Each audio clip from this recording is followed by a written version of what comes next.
So right now, this is a very special vlog para sa birthday ng ating very special guest, si Mommy Eden! Ayan, so andito tayo ngayon sa My Honey's Farm sa Batangas, celebrating her birthday. And right now, naisip ko, since walang wifi dito, walang TV, it's really a time and space to retreat and reflect.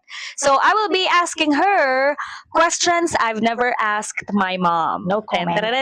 No comment agad. Wala pa nga eh. So, Pass. questions that I have never asked my mom. Ta-dang! Ayan. Okay, so let's begin with the first question. Ako, ano yan? Okay. What's one memory with me that still makes you smile? So, anong memory with me yung kapag naalala mo na sumasaya ka, ganon, or napapangiti ka pa rin? Napapangiti ako. Nung maliit ka pa, na nasa jeep tayo, tapos madami tayong kasakay, tapos sabi mo sa akin, kasi mahilig ka magbasa, lahat ng dinadaanan natin binabasa mo. Tapos sabi mo sa akin, kasi merong isang truck na nakalagay trust condom. Sabi mo sa akin, Mami, ano ibig sabihin ng trust condom?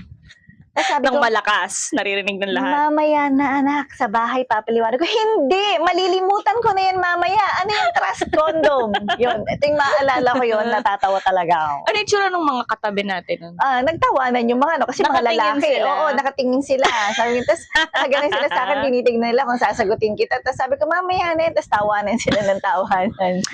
Okay, ang galing. Nasagot niya ang first question. Let's proceed to the next question. What have I done that made you feel the most proud? Wala. Char!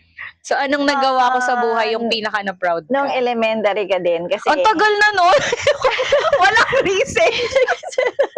hindi kasi syempre yun yung mga nagulat ako na syempre abala ako sa trabaho. Tapos minsan si tatay ang naghahatid sa'yo. Minsan kung sino-sino lang naghahatid sa'yo. Kasi nga pumapasok din ako. No? Tapos one time parang sinabi mo na parang kasali ka sa singing contest. May ganun eh. Hindi niya alam na Tapos kumakanta sabi ko, ako. kasali ka sa singing contest. Ay no, hindi pa yata ganun. Basta parang pumunta sa school, may meeting. Oo. Tapos sabi ng teacher, si Erin po kasali sa singing contest. Ha? Sabi ko ganun. Diba? Di niya Hindi alam. tayo nagpapatugtog ng radio. Walang ganun. Walang music sa bahay. Kasi puro busy lahat ng tao. Dahil tayo lang naman ang tao. Si tatay, si nanay, ako, ikaw. Mga parang nagulat ako po. Kasali siya. Kumakanta ba yung anak ko? Marunong ba kumanta yan? Dahil sabi ng teacher, opo. Sabi ganun, kasali po siya. Kailangan daw yung -1 na yun. Kaya ako naman, hanap talaga ako ng -1 na yun. Tapos nung contest na yun, nakita ko, kumakanta nga si Erin, which is talagang nagulat ako na proud ako sa'yo. Alright. Kumakanta ka pala. Paano ka natuto na kumanta? Kailangan And mo one sabihin thing sa atin. pa, nung nasa UP ka, na parang, kasi every time, sasabihin mo sa akin na, kailangan ko na po ng pera. Ganun sabi ko naman, ako naman, mamaya na anak, ganyan. Tapos sabi mo, sige po mami, mamaya na lang ako kakain after nung exam. Kasi parang 11 yon tapos lunch na. And dahil nga busy din ako dahil magde-deliver ng pagkain kasi yun yung hanap buhay ko noon. Tapos sabi mo, sige po, pagkatapos na lang ng exam, saka ako kakain, magla-lunch. Pero yung mga exam mo na yun na hindi ka kumain, doon ka nagtatap. Totoo Kaya yun. sabi ko gano'n, dapat pala lagi itong gutom para laging top doon sa exam. Totoo yun. Tapos, 5 pesos na lang yung nasa wallet ko noon. Nung Tapos exam. Meron Tapos pang, nagtap ako. meron pang one time na gabi na yon, sabi mo ganun, parang 9 na yun 9 p.m. Sabi mo ganun, mami, pababa po ako sa bundok, dala-dala ko ang 6,000. Makakala ng mga tao, naging aktivista ako. Doon sa UP Los Baños po kasi ako nag-aral dati.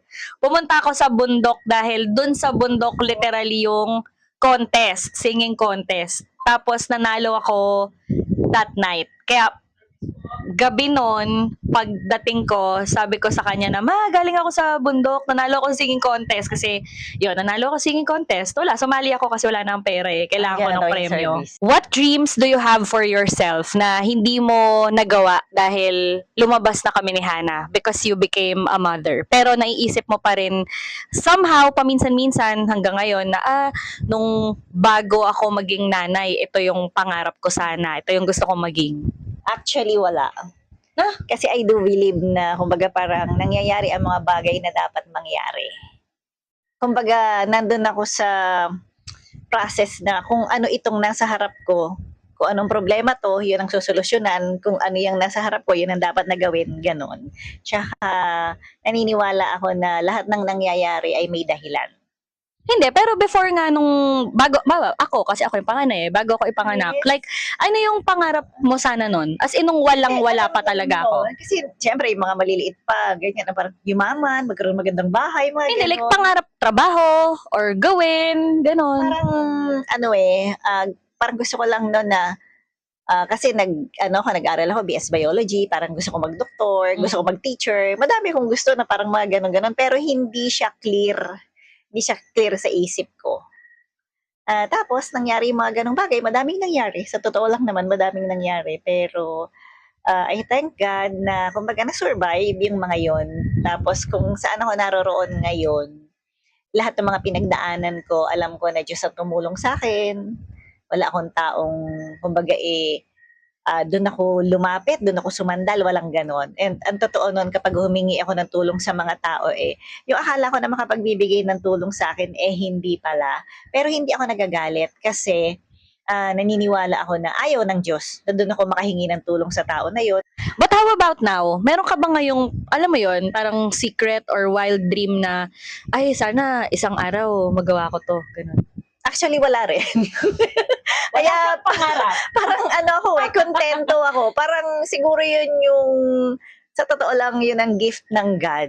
Gift yun ng Diyos. Sa totoo, naniniwala ako na gift ng Diyos sa akin na makontento ako kung ano yung meron ako at kung nasaan ako ngayon. Nung kabataan mo, ano yung lagi mong wino-worry noon, tapos nung tumanda ka, or ngayon, na-realize mo, ay, di pala ako dapat nag-aalala noon.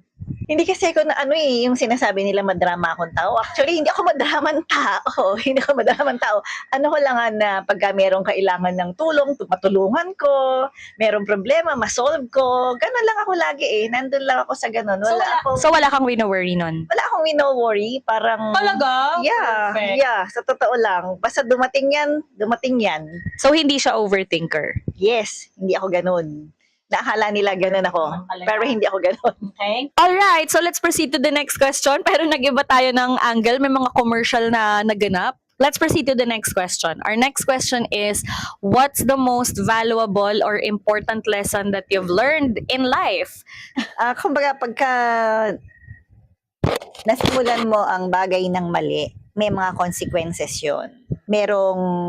Kumbaga, may mangyayari sa'yo na mabigat, pero kung mali man yung nagawa mo, dapat mong itama. At hindi porke gumagawa ng mali ang karamihan sa mga tao na nakakasalamuha mo o mga nakikita mo, kailangan mo na din silang gayahin na mali ang ginagawa mo. Kung hindi dapat, doon mo mas patunayan, habang gumagawa sila ng mali, mas patunayan mo na ikaw gumagawa ng tama. Saka isa pa yung magulang mo, pag nagdamdam sa'yo yung magulang mo, may something na mangyayari sa'yo pag nagdamdam ang magulang mo. Kaya kumbaga huwag nyo payagan na magdamdam yung magulang nyo sa inyo.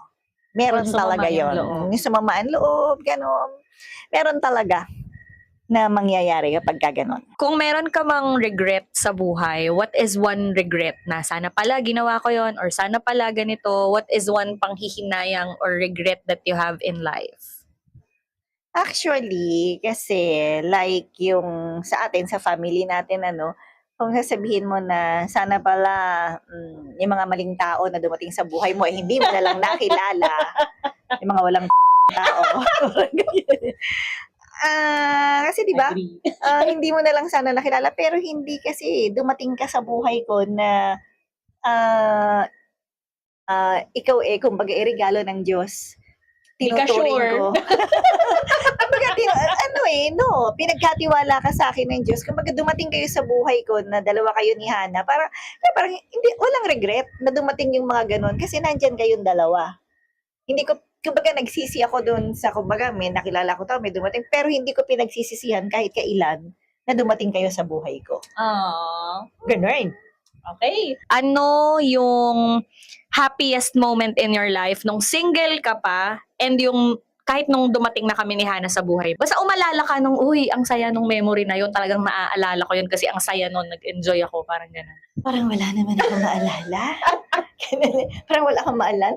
Wala lang, parang naalala ko lang masaya ng mga bata kami kasi mga kapitbahay namin, kilala ko Yung lahat. naglalaro ka. Naglalaro kami sa kalsada, Chinese garter, kasi bida ako doon.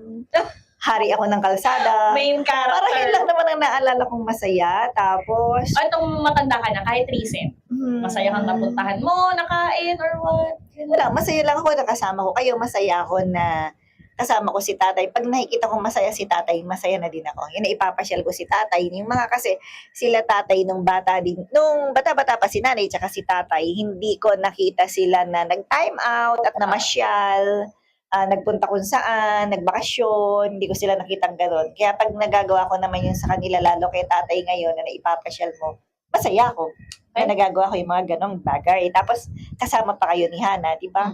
Ano sa tingin mo yung pinakatama mong ginawa as a mother? Pinakatama kasi talaga yung ituro sa inyo na gumawa ng tama. Na lagi kong sinasabi sa inyo na kung ako may maling nagawa, hindi ko sinasabi na hindi ko ipinipilit sa inyo na tama yon. Pinapakita ko sa inyo na mali yung nagawa ko, kaya wag nyo nang gayahin. Kumbaga ay, sabi ko nga lagi ang example ko sa inyo ay, kung nag-e-exam ka, na nakita mo na yung letter A ay mali, bakit isasagot mo pa yung letter A?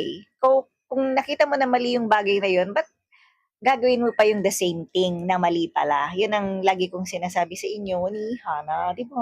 What part of yourself do you see in me? Ano yung pag nakita mo sa akin, ay, sa akin yan naman na yun. Ganon. Or, uy, parang ganon ako ah. Parang ganon. Yung way of thinking mo siguro na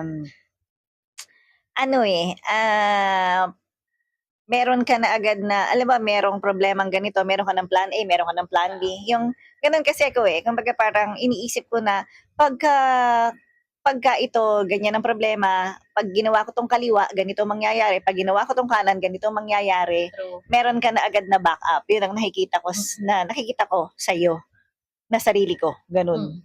What is one thing that you want me to carry in my heart forever kahit pa mawala ka na? Parang gusto mo na lagi kong aalalahanin yon.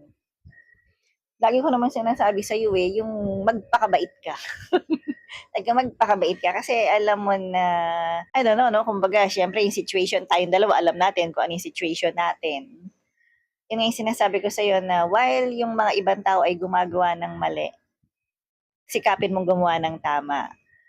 Para yung good points, sabi ko, kumbaga nag-iipon ka lang ng certificate mo para dun sa mga inaasahan nating bagay, sa atin spiritually, parang gano'n. Yung mga tao, wag mo sila intindihin kasi mas kilala mo yung sarili mo, alam mo kung ano yung nangyari, hindi mo kailangan intindihin yung mga ibang tao na wala namang ambag sa buhay mo.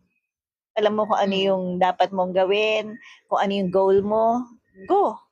Ano lang, hindi mo kailangan intindihin yung sasabihin ng ibang tao as long as tama yung ginagawa mo. 55 ka na, di ba? Yeah. 55 years old na siya. Parang hindi naman talaga halata. Pero 55, hindi totoo yun, no? 55 years old na siya. Guys, so, ngayong 55 years old ka na, pinanganak mo ako 23 years old ka eh. Yes. So, if makakapag-time travel ka, makakausap mo yung 23 years old na ikaw, na buntis sa akin. Siyempre, nung moment na yon, since, di ba, hindi naman ako, unexpected child ako eh. Siyempre, meron ka nung, paano ba, worries, fears, kasi buntis ka for the first time, ganyan. So, kung makakapag-time travel ka ngayon, makakausap mo yung 23 years old na ikaw, na buntis sa akin, anong sasabihin mo sa kanya? Kasi, kumbaga, yung time na yon, yung 23 years old na yon, naging strong siya. Strong yung tao na yon. Kumbaga, ano sabihin ko sa kanya?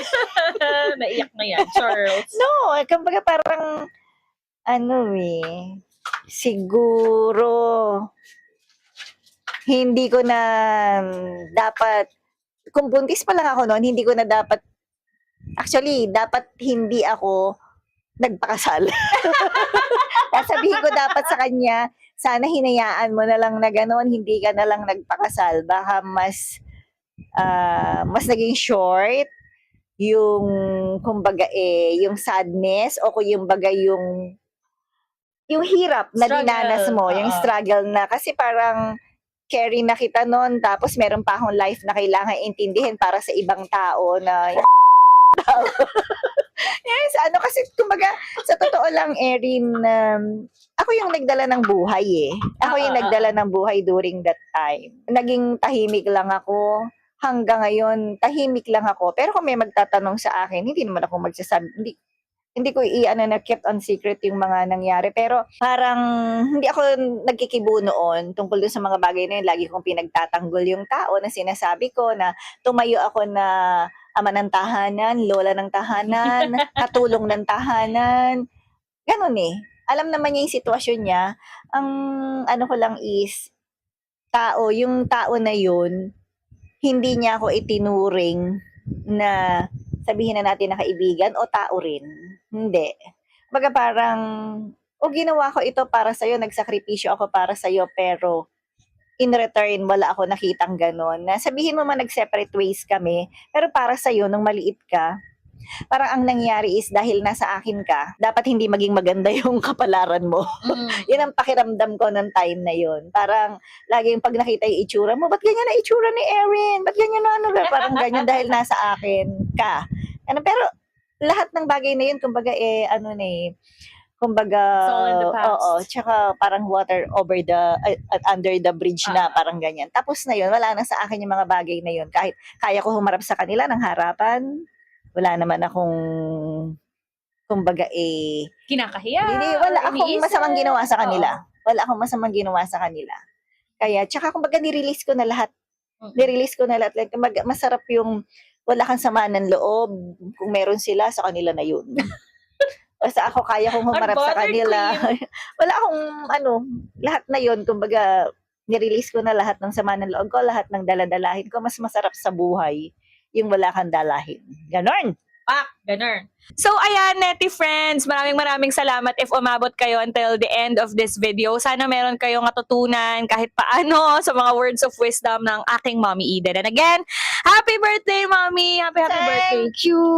Happy birthday, Mommy! And happy Mother's Day to all of your mothers kahit na late nyo na tong makikita dahil after Mother's Day ko na to mapopost. So, Thank you, Erin. see you next time! Sa mga ginagawa mo, although sinasabi mo na hindi ko na-appreciate, no. Na-appreciate ko lahat. Hindi kasi siya expressive. Expressive kasi akong person. Pero gets ko naman. Since, alam mo yun, 33 years old na rin ako this year, kabisado ko naman na ang aking mommy. So, ayun guys, maraming salamat for tuning in. Sana nag-enjoy kayo sa video na to. Bye, Neti friends!